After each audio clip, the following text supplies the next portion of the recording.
담임 목사님께서 무엇이 달라졌습니까? 라는 제목으로 말씀 증거해 주시겠습니다. 자, 우리 믿음의 고백을 하나님께 드림으로 말씀 앞에 나가도록 하겠습니다. 하나님 나를 사랑하신다. 하나님은 내 인생에 크고 비밀한 계획 가지고 계신다. 하나님은 오늘도 나와 동행하셔서 그 계획 이루어 주신다. 아멘. 그렇게 될 줄로 믿습니다. 아멘. 구약 성경에서 사람을 구분하는 가장 단순한 원리는 유대인과 이방인으로 구분하는 것입니다. 그리고 이 구분의 가장 단순한 외적인 표현은 할례였습니다. 하나님께서 이스라엘의 조상으로 부른 아브라함에게 그와 그의 아들 그리고 그에게 속한 모든 남자들에게 할례를 행함으로 이방인과 유대인을 구별하셨기 때문입니다.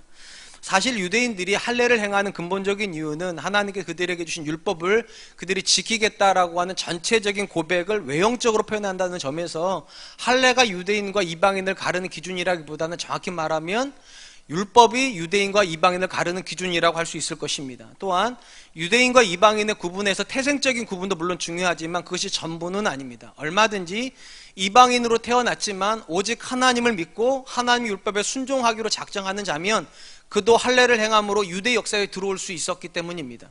우리가 믿음의 사람으로 알고 있는 갈렙을 설명할 때 성경에서 늘 쓰는 표현 중에 하나가 그나스 사람 갈렙이라는 그런 표현입니다. 이 그나스라고 하는 지역이 어느 지역인가에 대해서는 의견들이 많이 있긴 하지만 성경에서 그나스라고 나오는 사람이 한 사람이 있습니다. 그게 에서의 5번째 아들입니다. 이 에서는 에돔 족속의 조상이라는 점에서 그나스의 후손이라면 그도 역시 이방인이었을 것입니다. 그런데 놀랍게도 이 갈렙은 이방인이었음에도 불구하고 할례를 행하여 유대 역사에 들어오고 가장 큰 지파인 유다 지파의 지도자까지 되었다는 점에서 할례가 정확하게 말하면 이스라엘의 전체적인 고백은 아닐지 몰라도 할례를 행하여서 이스라엘 역사에 들어올 수 있는 통로는 되었습니다. 구약 성경에서 사람을 하나님께서 유대인과 헬라인으로 구별하셨다면 신약 성경에서는 더 이상 이런 구분이 유효하지가 않습니다. 하나님께서 예수 그리스도 안에서 유대인과 헬라인의 장벽을 허무셨다라고 선언하고 계시기 때문입니다. 그렇다면 신약 성경에는 사람의 구분이 없는가? 아닙니다. 신약 성경에도 사람을 구분을 합니다. 구약 성경에는 할례의 유무를 가지고 구별을 했다면 신약 시대에는 예수님을 가지고 구분을 합니다. 예수님 안에 있는 사람을 성경은 성도라고 부르고 예수님 바깥에 있는 사람을 세상이라는 말로 통칭하여서 부르고 있기 때문입니다. 그렇다면 예수 그리스도 안에서 성도가 된 사람과 예수 그리스도 바깥에 있기 때문에 세상으로 구별되는 사람들의 근본적인 차이는 무엇일까?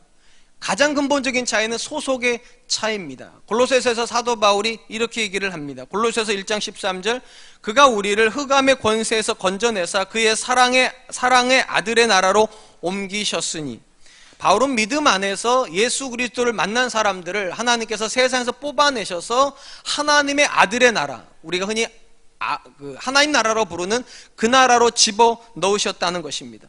소속이 달라졌다는 것의 근본적인 개념은 주권자가 달라졌다는 것입니다. 예수님을 만나기 이전에 우리의 주권자는 세상에 있었습니다. 세상의 통치자들이 우리의 주권자였다면 예수 그리스도를 만나면 여전히 세상의 통치자의 통치를 받긴 하지만 최종 통치는 하나님께 받는다는 것입니다. 말씀과 세상의 법이 통돌하면 성도는 말씀의 법을 따라가야 되는 것입니다. 그런데 참 이상한 것은 성경이 분명히 저와 여러분들에게 우리의 소속이 달라졌다고 말하고 있음에도 불구하고 이상하게 우리 대부분은 우리의 소속이 바뀌어졌다는 것을 잘 체감하지 못하는 것이 현실인 것입니다. 왜 우리는 이걸 체감하지 못할까?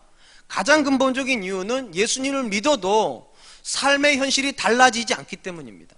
우리는 일반적으로 내 소속이 달라지면 달라진 소속 때문에 환경이 바뀌는 걸 자연스럽게 경험을 합니다. 여러분 아시다시피 직장이 바뀌면 직장의 환경이 달라지죠. 또 내가 결혼을 해서 누군가의 남편이 되고 누군가의 아내 되면 우리가 속해 있는 환경이 달라집니다. 이전에는 엄마 아빠 집에 살았는데 이제는 그 사람과 같이 사는 집으로 가요. 환경이 달라집니다.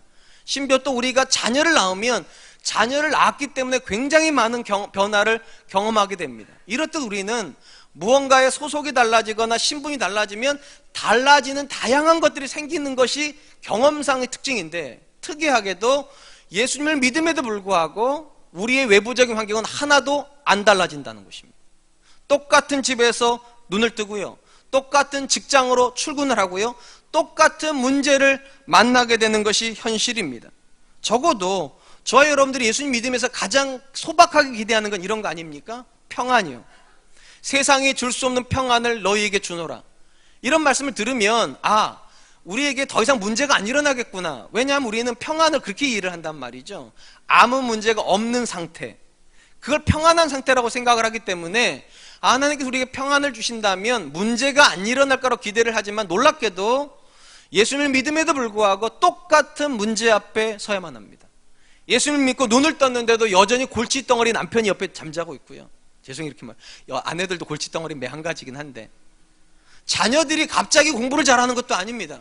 건강의 문제가 갑자기 좋아지는 것도 아닙니다. 똑같은 상황 앞에 놓이다 보니까 우리는 이상하게 내 신분이 바뀌었는데도 바뀌었는 줄 잘 모릅니다.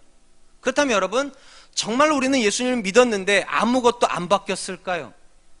오늘 우리가 살펴보게 되는 이 본문의 말씀을 가지고 제가 나누려고 하는 이야기 그겁니다. 과연 무엇이 달라졌을까? 우리의 바깥에 있는 상황은 하나도 안 달라졌다면 도대체 무엇이 예수님을 믿었기 때문에 달라진 것일까? 오늘 본문의 말씀은 예수님이 십자가에 달리시고 3시간 있은 상황부터의 이야기를 기록하고 있습니다. 33절 말씀입니다. 제6시가 되매 온 땅에 어둠이 임하여 제9시까지 계속하더니, 로마 시간법으로 예수님은 제3시에 십자가에 매달리셨고 제6시가 되었을 때 그곳에 어둠이 임했다는 것입니다. 이걸 오늘날 시간법으로 하면 3시는 9시가 됩니다. 그러니까 9시에 예수님이 십자가에 매달려서 6시, 그러니까 12시에 정오가 되었을 때 그곳에 어둠이 임했다는 것입니다. 여러분이 아시다시피 유대인들의 기후는 오후가 되면 굉장히 뜨거워집니다. 그러니까 정오부터는 굉장히 뜨거워지기 때문에 사람들이 출입을 잘 안 하게 됩니다. 그러니까 예수님께서 오후 정오에 십자가 있었다면 그때가 굉장히 뜨거워지는 시점인데, 그 뜨거워진 시점에 하나님께 거기다가 구름으로 덮으셨다는 것입니다. 사람들이 이 부분을 어떻게 이해를 하는가를 찾아봤더니 이거를 개기일식으로 이해하는 분들이 계시더라고요. 그러니까 시기적으로 그곳에 갑자기 어둠이 들어왔다는 것은 해가 사라졌기 때문에 이걸 개기일식으로 이해하려고 하는 분들이 계시는데, 성경학자들은 그런 해석에 대해서 반대를 합니다. 왜냐하면 이때가 예수님께서 6월절에 돌아가셨는데 6월절에는 개기일식이 일어나지 않는다는 것입니다. 그러면 답은 하나입니다. 그건 의도적인 하나님의 행위라는 겁니다. 하나님께 그곳에 의도적으로 구름을 가지고 와서 해를 가려버리셨다는 것입니다. 그렇다면 궁금한 건 이겁니다. 하나님은 왜, 무엇 때문에 그곳에 어둠을 가지고 오시는 걸까요? 크게 2가지 가능성이 있지 싶습니다. 첫 번째 가능성은 출애굽과의 연관성입니다. 여러분 잘 아시는 대로 구약 역사에서 가장 긴 시간 동안 이스라엘은 애굽에서 포로 생활을 했습니다. 400년 포로 생활입니다. 그리고 이 400년 포로 생활을 끝내기 위해서 하나님께서 10개의 재앙을 주셨습니다. 그 중에 마지막 2가지의 재앙이 무엇인지 기억하십니까? 9번째와 10번째 재앙. 9번째 재앙은 3일 동안 애굽에 어둠이 내리는 것이었습니다. 그리고 10번째 재앙은 그 어둠의 끝에 하나님께서 사자를 보내서 애굽의 모든 장자를 죽이시는 겁니다. 오늘 본문하고 기가 막히게 연관성이 있습니다. 3일에 어둠이 있었다고 그랬죠. 이 본문에 예수님은 3시간의 어둠을 경험합니다. 3일 끝에 애굽의 장자들이 죽었다고 말씀드렸습니다. 이 본문에서 3시간 끝에 하나님의 장자가 죽습니다. 어떤 연관성이 있는가? 하나님께서 3일의 어두움과 장자들의 죽음을 통해서 출애굽의 역사를 쓰셨듯이 그 아들의 3시간의 어두움과 그 아들의 죽으심으로 출죄악의 역사, 인류가 죄로부터 놓이는 역사가 일어나는 것을 상징화시켜 주시기 위해서 하나님께서 그곳에 어두움을 내리셨다는 것입니다. 2번째 해석은 이 어두움을 하나님의 긍휼로 해석하는 것입니다. 여러분, 예수님께서 십자가에 매달렸을 때 사람들이 긍휼히 여기지 않았죠. 조롱했습니다. 내려오면 우리가 너를 믿겠다고, 다른 사람은 다 구해놓고 자기는 구원하지 못한다고 조롱하였습니다. 여러분, 예수님께서 3시간을 매달려 있었기 때문에 더 초라해지셨을 거예요. 심하게 꿈틀거리셨을 것이고 심하게 비참해지실 거예요. 그럼 더 큰 조롱이 있었겠죠. 하나님께서 그 아들을 감추시는 겁니다. 더 이상 조롱하지 못하도록.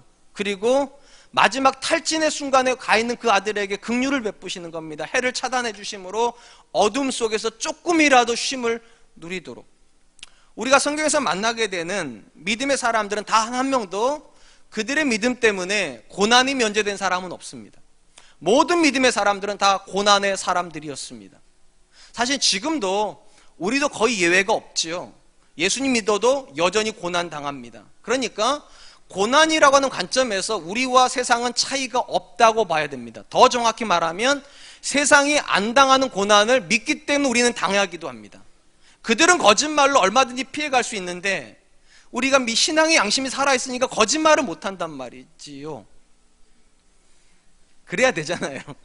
그렇기 때문에 거짓말을 못하기 때문에 당하는 고난이 있고요, 술수를 써서 피해갈 수 있는데 술수를 못 쓰기 때문에 당하는 고난까지 있다면 사실은 예수 믿는 사람이 더 많은 고난을 당해야 되는 것이 현실일 겁니다. 그렇다면 여러분, 우리가 당하는 고난과 교회 바깥에서 그들이 당하는 고난은 차이가 없을까? 차이가 있습니다. 그들은 어쩌다가 보니까 고난을 당하는 겁니다. 그런데 저와 여러분들은 분명한 목적이 있는 고난을 당합니다. 하나님이 주시는 고난이니까요. 성도의 고난은 절대로 그냥 오는 고난이 없습니다. 하나님이 목적을 가지고 주시는 겁니다. 오늘 본문에서 예수님에게 흑암을 보내시고 그 아들을 흑암 중에 죽이시면서 보여주시는 게 그거예요. 예수님의 죽음에는 목적이 있다는 겁니다. 어쩌다 보니까 십자가 달린 게 아니라고.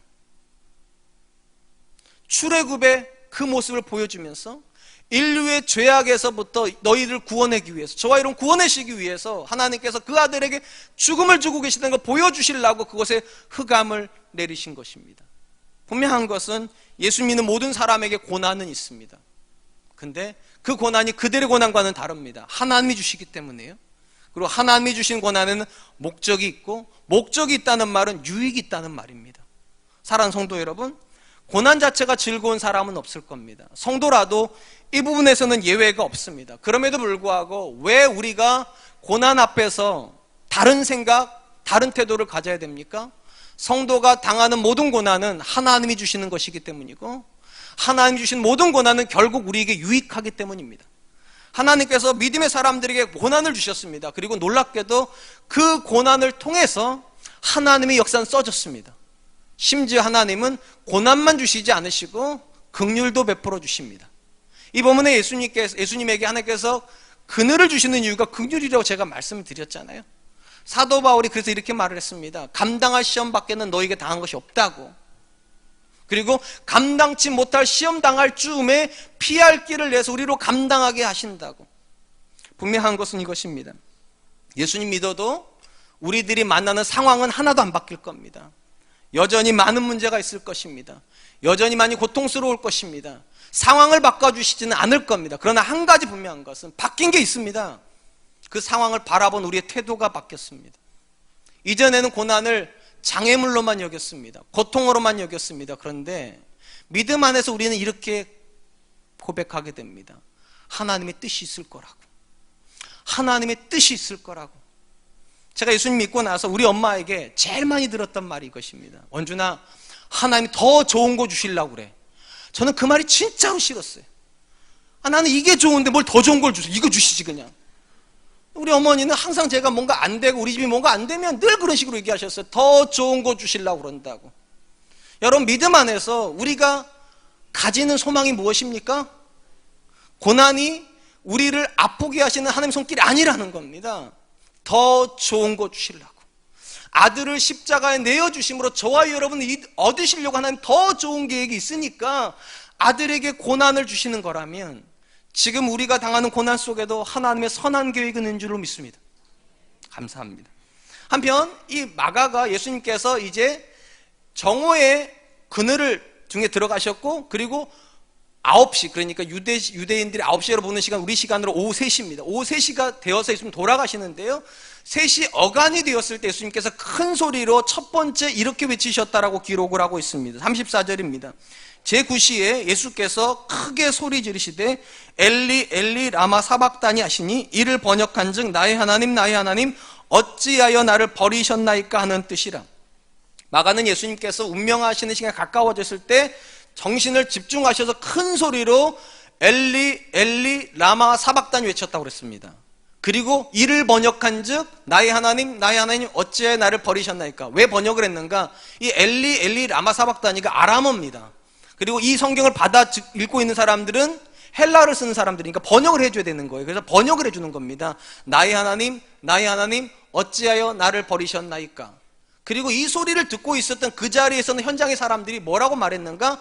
저가 엘리야를 부른다. 여러분, 왜 그 자리에 있는 사람들은 엘리야를 부른다고 해석을 했을까요? 분명히 예수님 그렇게 안 하셨는데, 일단 가장 쉽게 생각할 수 있는 것은 단어의 유사성입니다. 엘리야. 우린 일반적으로 생소한 이야기를 들으면 이전에 가지고 있었던 정보가 소환이 됩니다. 그래서 그걸로 해석을 하려고 그래요. 그러니까 엘리 했으니까 엘리야를 부르나 보다. 그들이 그렇게 생각했을 가능성은 있습니다. 근데 여러분, 그렇게 생각하기는 쉽지가 않습니다. 오히려 이 본문은 다른 의미를 가지고 있지 싶어요. 왜냐하면 그들은 그 자리에서 예수님을 조롱했던 사람들입니다. 조롱의 내용이 무엇입니까? 메시아라면 내려오라는 것이었습니다. 그리고 우리가 잘 아는 것처럼 메시아의 길을 예비하겠다고 하나님 예언해 주신 사람이 누굽니까? 그게 엘리야입니다. 그러니까 이렇게 말하는 거예요. 저가 정말로 메시아라면 지금 저 고통 속에서 엘리야가 길을 예배해 주러 오지 않겠냐고, 저를 내려주지 않겠냐고. 그러니까 엘리야가 와서 저를 내려두는지 한번 보자고, 그렇게 해서 그랬다는 겁니다. 어쨌든 간에 어떻게 해석했던 간에 그 자리에 있었던 사람들은 예수님이 하신 엘리 라마 사박단 이 말을 문자적으로 해석한 겁니다. 저가 하나님을 원망하고 있다고, 저가 하나님 앞에 신음하고 있다고. 한 번만 생각해 보시죠. 혹시 이 말을 정말로 문자적으로 해석해도 되겠습니까? 하나님을 향한 예수님의 원망, 불평, 이렇게 해석해도 되겠습니까? 안 됩니다. 왜 안 되는가 하면 예수님이 이 땅에 오실 때 예수님이 이미 아셨어요. 자기가 십자가에 죽을 것을요. 심지어 십자가를 바로 앞에다 두고 예수님께서 겟세마네에서 어떤 기도까지 하셨습니까? 나의 원대로 하지 마시고 아버지의 원대로 되십시오. 나를 십자가에 달고 싶은 하나님 뜻대로 하시라고 자기를 내어드렸습니다. 그것도 모자라서 힘이 있음에도 불구하고 자기를 잡아가려고 하는 군인들한테 대항 안 했습니다. 더더군다나 십자가에 매달려서 내려오라고 말할 때에도 못 내려가신 것이 아니라 안 내려가셨던 분이십니다. 그런데 원망을 하실 수 있습니까? 나의 하나님 어찌하여 나를 버리시나이까? 이렇게 할 수 있냐고요, 원망으로. 그러니까 이 말은 절대로 문자적으로 해석할 수 없는 말입니다. 예수님은 아셨으니까요. 그리고 자기를 내어주시기로 작정하셨으니까. 그러면 왜 이렇게 말씀을 하셨을까? 전통적으로 이 본문을 해석하는 가장 근사한 해석은 이 예수님의 고백이 하나님의 아들의 고백이 아니라 인류를 대신하는 어린 양의 고백이라는 겁니다. 인류가 하나님으로부터 죄로 인해서 분리가 돼서 이 분리로 인해서 고통당하는 이 고통을 처절하게 외식했다는 거예요. 하나님 왜 우리를 버리셨냐고, 왜 우리를 쳐다보지 않으시냐고, 이렇게 해석을 하는 겁니다. 이 해석도 굉장히 괜찮은 해석입니다. 근데 최근에 새로운 가능성에 대한 지적이 나왔습니다. 예수님의 이 선언이 시편 21편 전체를 아우르고 있다는 것입니다. 시편 22편에서 다윗이 이렇게 시를 시작하거든요. 시편 22편 1절입니다. 내 하나님이여 어찌 나를 버리시나이까? 어찌 나를 멀리하여 돕지 아니하시오며 내 신음소리를 듣지 아니하시나이까? 눈치채셨겠지만 다윗의 이 고백이 예수님의 고백과 정확히 일치합니다. 그러니까 예수님은 다윗의 고백을 가지고 오신 거예요. 그리고 학자들은 어떻게 생각하는가?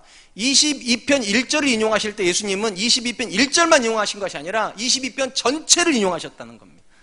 우리도 다 그렇게 생각을 하죠. 왜냐하면 어떤 문장은 절대적으로 그냥 나오지 않습니다. 전후 배경에서 나와요. 그래서 말을 일부를 따오면 안 된다고 그러죠. 이 말을 일부를 따오면 오해를 벌어져요. 그러니까 당연히 예수님께서 이 하신 말씀을 이해하려면 시편 22편 전체를 다 이해해야지만 그 상황에서 왜 예수님이 그렇게 말씀하셨는가 이해가 된다는 겁니다. 일단 시편 22편에서 다윗도 하나님을 향한 원망으로 시작하는 것 같아요. 왜 나를 버리셨고 나로부터 멀리 계셔서 왜 내가 하는 기도를 안 들으십니까? 근데 이 시가 진행이 되면서 전반전을 넘고 후반전으로 진입을 하면서 갑자기 톤이 확 바뀌어버립니다. 그 바뀐 톤을 제가 그대로 읽어드리겠습니다. 시편 22편 24절 그리고 27절 28절입니다. 그는 곤고한 자의 공고를 멸시하거나 싫어하지 아니하시며 그의 얼굴을 그에게서 숨기지 아니하시고 그가 울부짖을 때에 들으셨도다. 땅의 모든 끝이 여호와를 기억하고 돌아오며 모든 나라의 모든 족속이 주의 앞에 예배하리니 나라는 여호와의 것이요 여호와는 모든 나라의 주제이심이로다. 다윗이 뭐라고 말했는가? 시작은 분명히 원망하는 것 같고 탄식하는 것도 하는 것처럼 됐지만 중간을 넘어서면서 뭐라고 말하는가? 하나님이 듣고 계신다고, 하나님이 보고 계신다고, 그리고 이 모든 고난을 통해서 열방이 주께로 돌아와서 예배하게 되고 모든 나라가 하나님 앞에 경배하면서 주제이시다, 하나님이 유일한 하나님이시다 선언하게 될 거다. 만약에 이 고백을 예수님께서 그대로 다 차용하셨다면 예수님께서 십자가상에서 외치셨던 엘리 엘리 라마 사박다니는 원망의 소식이 아닙니다. 불평의 선언이 아닙니다. 소망의 선언입니다. 하나님이 이 고난을 통해서 열방을 얻으시고 이 고난 끝에서 열방이 하나님 앞에 예배하는 일이 벌어질 거라고. 그리고 지금 우리가 이 고백의 증언자들입니다. 원래 우리는 십자가를 만나기 전에 하나님 바깥에 있었던 사람들입니다. 하나님을 모르는 사람들이었습니다. 그런데 그 십자가 때문에 열방이 하나님께로 왔고 하나님 앞에 머리 숙였고 예배할 뿐만 아니라 하나님만이 주제이시다, 하나님만이 유일한 왕이다, 그렇게 선언하고 있다는 겁니다. 그러니까 절대로 엘리 엘리 라마 사박다니는 문자적으로 해석하면 안 되는 거죠. 거기엔 더 큰 의미가 있습니다. 소망입니다. 낙심이 아니라 소망입니다. 하나님께서 이 고난 너머에서 새로운 일을 이루실 거라고, 열방을 얻으실 거라고. 우리가 시편의 고백을 읽을 때 종종 마음이 참 먹먹해지고 아픈 고백들을 만나게 됩니다. 그 중에 한 고백이 이런 고백일 겁니다. 시편 42편 3절, 사람들이 종일 내게 하는 말이 내 하나님이 어디 있느냐 하오니 내 눈물이 주야로 내 음식이 되었도다. 우리가 이 고백을 읽을 때 마음이 아픈 이유는 이게 남의 이야기가 아니라 우리의 이야기이기 때문이죠. 우리가 예수님 믿을 때 대부분 기대하는 건 뭡니까? 번듯하게 사는 겁니다. 보란듯이 사는 거예요. 예수님 믿어서 내 자녀가 얼마나 잘 되는지 한번 보라고, 예수님 믿는 내 남편이 얼마나 승승장구하는지 한번 보라고, 기도로 키운 우리 교회가 얼마나 멋있는지 한번 보라, 이렇게 하고 싶은데 막상 현실은 예수님 믿지 않는 큰 집의 아들보다 우리 아들이 공부 못해요. 매일같이 새벽 예배 가는 내 남편보다 매일같이 골프 치러 가는 내 친구의 남편이 더 승승장구해요. 모태신앙이라고 말하는 나는 늘 골골한데 교회는 와본 적도 없는 내 친구는 늘 쌩쌩해요. 마치 뒤통수가 따갑게 들리는 것 같아요. 너의 하나님이 어디 있냐고, 계시긴 한 거냐고, 계신데 너는 왜 그 모양이냐고, 하나님 너 모르시는 것 같다고, 하나님 너 버리시는 것 같다고. 그런 현실 앞에 우리가 서죠. 그리고 그런 소리가 듣기 싫어서 교회를 끊어버리죠. 달라지는 게 없으니까. 근데 한 번만 들어보세요. 이 본문을 잘 들여다보세요. 예수님이 하나님의 아들이세요. 근데 하나님의 아들이신데 하나님이 하시는 일이 뭡니까? 하나님이 그를 버리신 것 같은 일을 하세요. 그러니까 조롱당하세요. 내려오라고. 참 기가 막힌 것은 그 상황에서 예수님이 하나님을 붙잡고 있다는 겁니다. 다 너를 버렸다고 말하는데, 다 너는 하나님의 아들이라고, 하나님의 아들일 수 없다고 말하는데, 조롱하는데, 그 상황에서 예수님은 오히려 소망을 이야기하고 계시다는 겁니다. 열방이 하나님께로 돌아올 거라고, 나로 인해서 하나님께서 열방을 만나실 거라고, 열방이 예배하게 될 거라고. 예수님 믿어도 고난은 있습니다. 예수님 믿으면 소망이 있습니다. 고난만 역사하는 게 아니니까요. 고난 속에 하나님이 일하고 계시니까.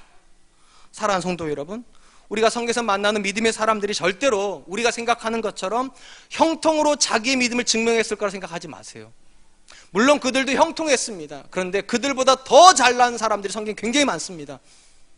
형통으로 믿음을 증명하지 않습니다. 그들은요, 오히려 그들의 고난으로 믿음을 증명했습니다. 모든 사람이 볼 때 그는 하나님 버린 사람 같아요. 그 인생 하나님 계신 것 같지 않아요. 그런데도 그들은 그 자리에서도 하늘을 포기하지 않습니다. 욥의 아내가 했던 고백을 기억하십니까?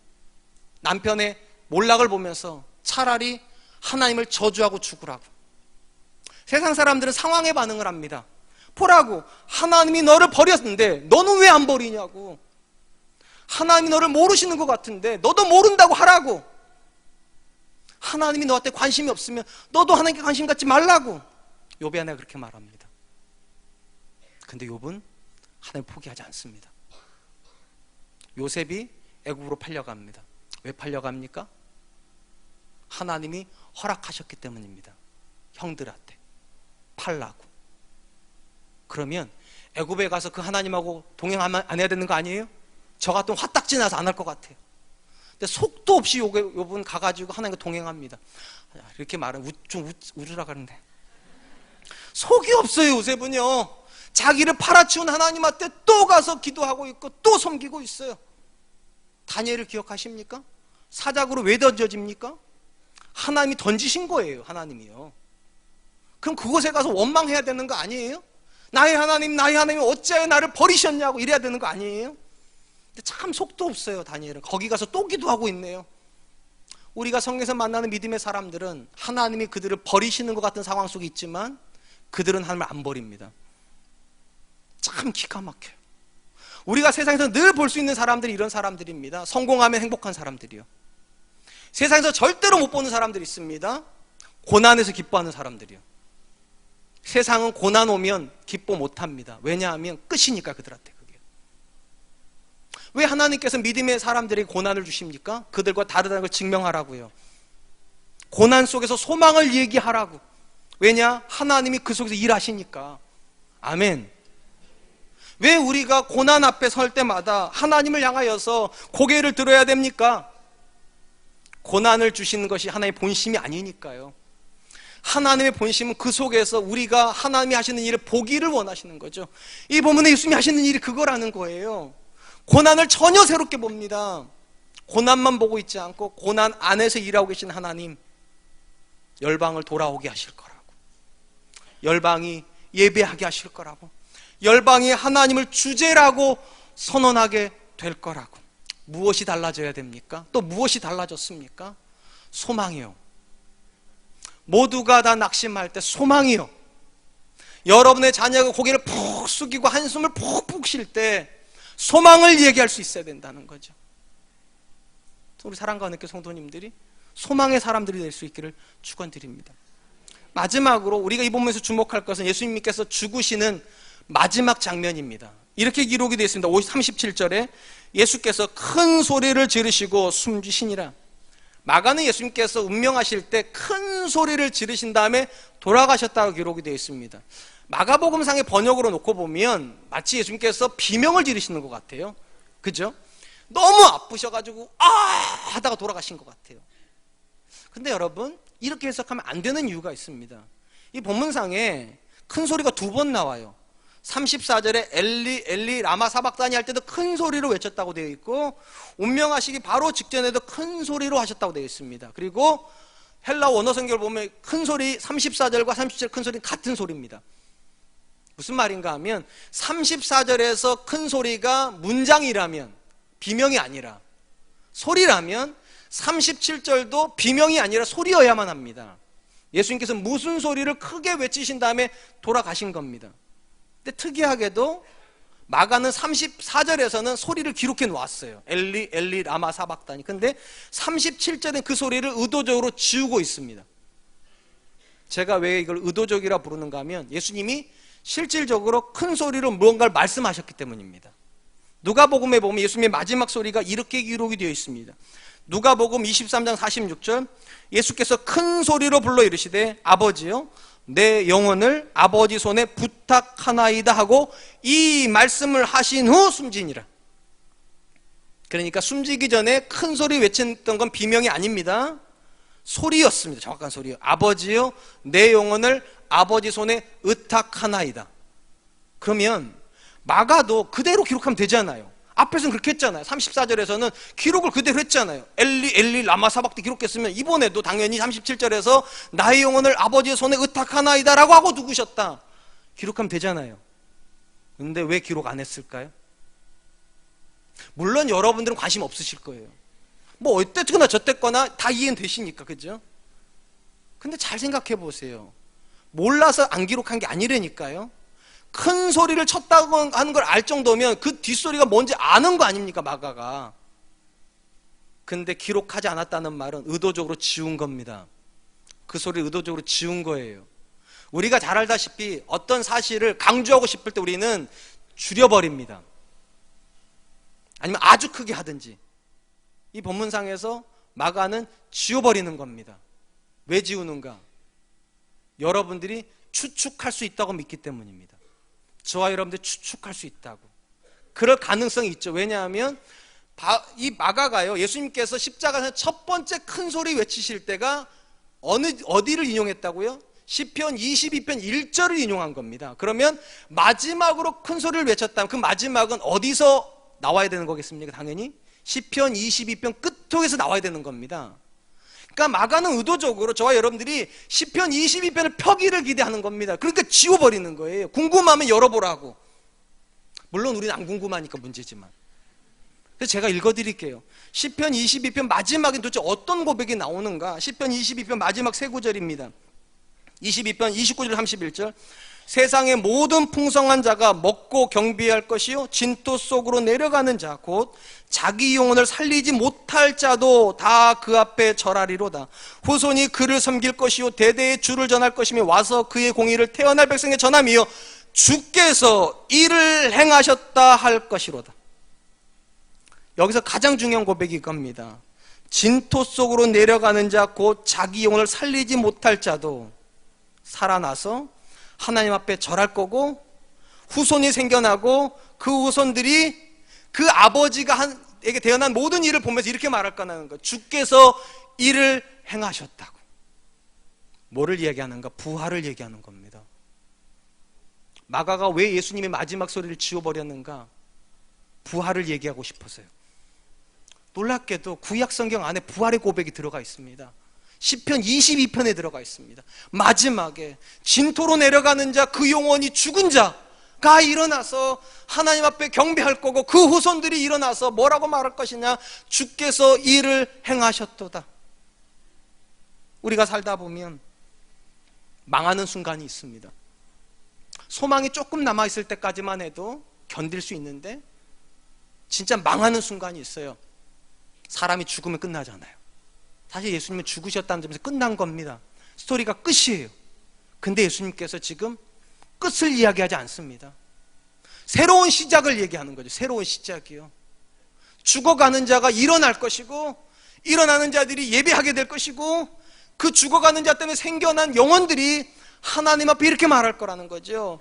이는 주께서 행하신 거라고. 사랑하는 성도 여러분, 믿음을 가지고 있음에도 불구하고 우리는 늘 고난 앞에 서야 됩니다. 어떤 고난은 견딜만한 고난도 있습니다. 소망이 남아있으니까요. 가능성이 여러 가지가 있는데 몇 개의 가능성이 남아있기 때문에 견딜 수 있을지도 몰라요. 근데 하나님께서 저와 여러분을 진짜로 밀어붙이시면 절망 가운데 서야 됩니다. 길이 없는 것 같아요. 죽을 것 같아요. 분명히 그런 지점이 있습니다. 지금 예수님이 서 있는 지점이 바로 그 지점입니다. 죽기 바로 직전 살려주셨으면 참 좋았을 텐데 그럼 근사하잖아요. 근사하잖아요. 그냥 갑자기 몸이 붕 떠, 영화 많이 보시잖아요. 이렇게 쫙 붕 떠가지고 손에서 피가 쫙 없어지고 뭐 하얘지고 이렇게 하고 쫙 내려오시면 근사하잖아요. 우리 다 그런 거 기대하는 거 아니에요? 죽을 것 같다가도 그 순간에 벌떡 일으켜주시면 근사하잖아요. 근데 하나님은 때로는 죽여버리십니다.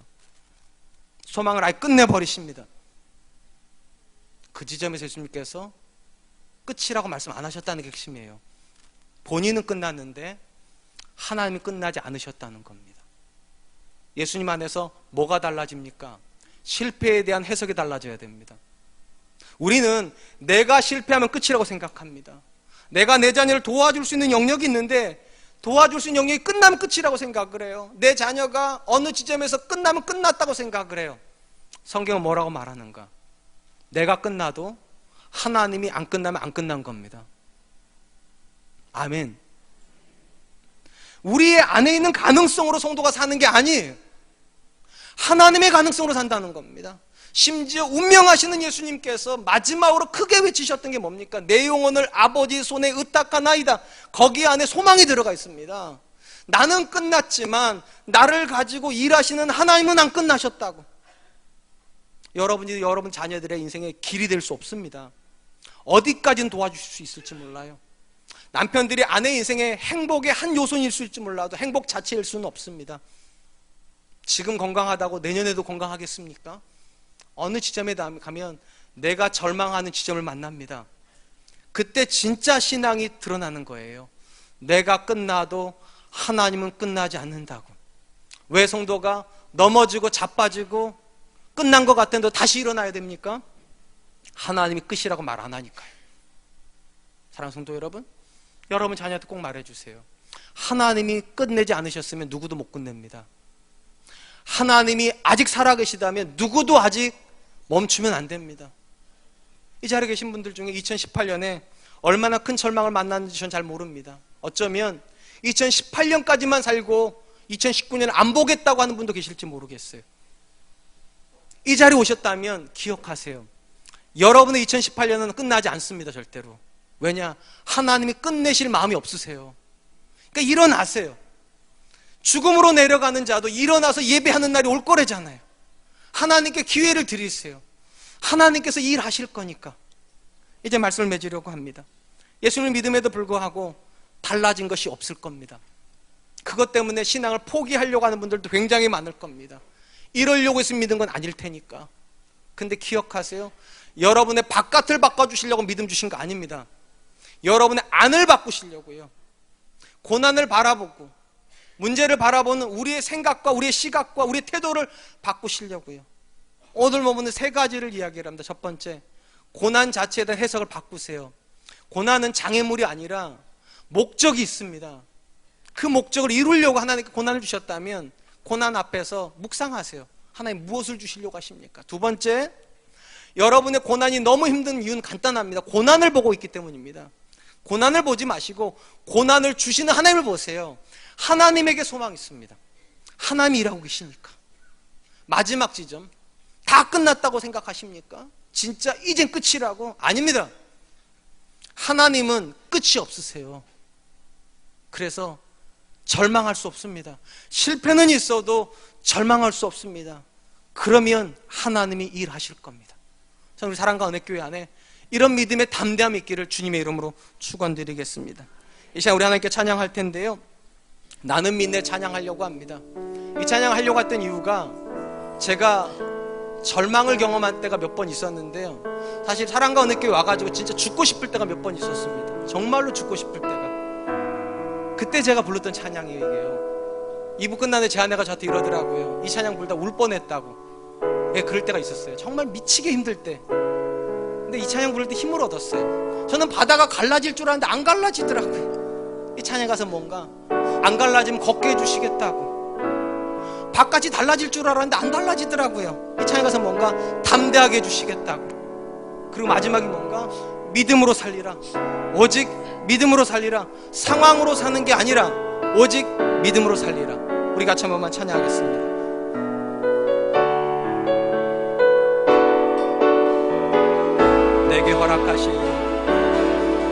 내게 허락하신 시련을 통해 나의 믿음 더욱 강하게 자라나고, 험한 산과 골짜기 지나는 동안 주께 더 가까이 나를 이끄시네. 내가 겪는 시험이 어렵고 힘겨도 내 주님보다 크지 않네. 내 앞에 바다가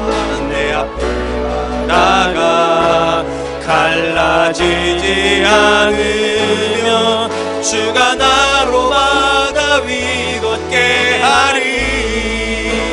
나는 믿네 주의 능력으로 내 삶 새롭게 되리. 나는 믿네 주의 능력으로 담대히 나가리라. 주와 함께 싸워 승리하리라. 날마다 믿음으로 나 살아가리. 다시 한번 하겠습니다. 내게 허락하신 시련을 통해 나의 믿음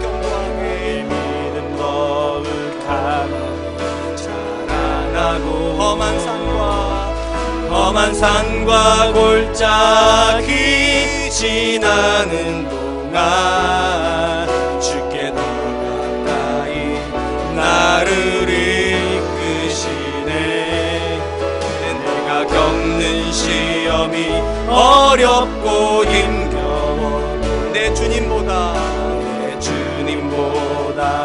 크지 않네. 내 앞에 바다가 갈라지지 않으며 주가 나로 바다 위 걷게 하리. 나는 믿네. 주의 능력으로 내 삶 새롭게 되리. 나는 믿네. 주의 능력으로 담대히 나가리라. 주와 함께 싸워 승리하리라. 날마다 믿음으로 나 살아. 나는 믿네. 나는 믿네. 주의 능력으로 내 삶 새롭게 되리. 나는 믿네. 주의 능력으로 담대히 나가리라. 주와 함께 싸워 승리하리라. 날마다 믿음으로 나 살아. 날마다 나 믿음으로. 날마다 믿음으로 나 살아가리. 한 번만 더. 날마다 믿음으로. 날마다 믿음으로 나 살아가리. 우리가 세상에서 가장 많이 보는 사람들은 일희일비하는 사람들입니다. 환경이 좋으면 기뻐하고 환경이 나빠지면 바로 좌절하는 사람들입니다. 성경이 우리에게 말하는 사람은 그런 사람 아닙니다. 항상 기뻐하는 사람입니다. 쉬지 않고 기도하는 사람입니다. 범사에 감사하는 사람입니다. 이유는 간단합니다. 우리는 상황 보고 사는 사람이 아니라 하나님 보고 사는 사람이니까. 지난 주간에 얼마나 어려운 일이 있으셨는지, 2018년에 여러분들에게 얼마나 고통이 있었는지 저는 잘 모릅니다. 그러나 하나님은 아십니다. 그리고 이렇게 말씀하십니다. 이길 수 있다고. 이길 수 있다고. 왜냐하면 그 고난에는 목적이 있고, 그 고난 중에 하나님 일하시고, 심지어 내가 끝이라고 말하는 그 지점에도 하나님의 놀라운 역사는 있을 거니까. 그러니까 일어나세요. 그리고 말씀대로 하세요. 하나님 항상 기뻐하게 해주십시오. 쉬지 말고 기도하게 해주십시오. 범사에 감사함으로 하나님께 나아가게 해주셔서 하나님께서 믿음으로 살아가셨으니까 나도 믿음으로 사는 그런 사람 되게 해주십시오. 우리 같이 한 번만 기도하겠습니다. 하나님 많으신 하나님 감사합니다.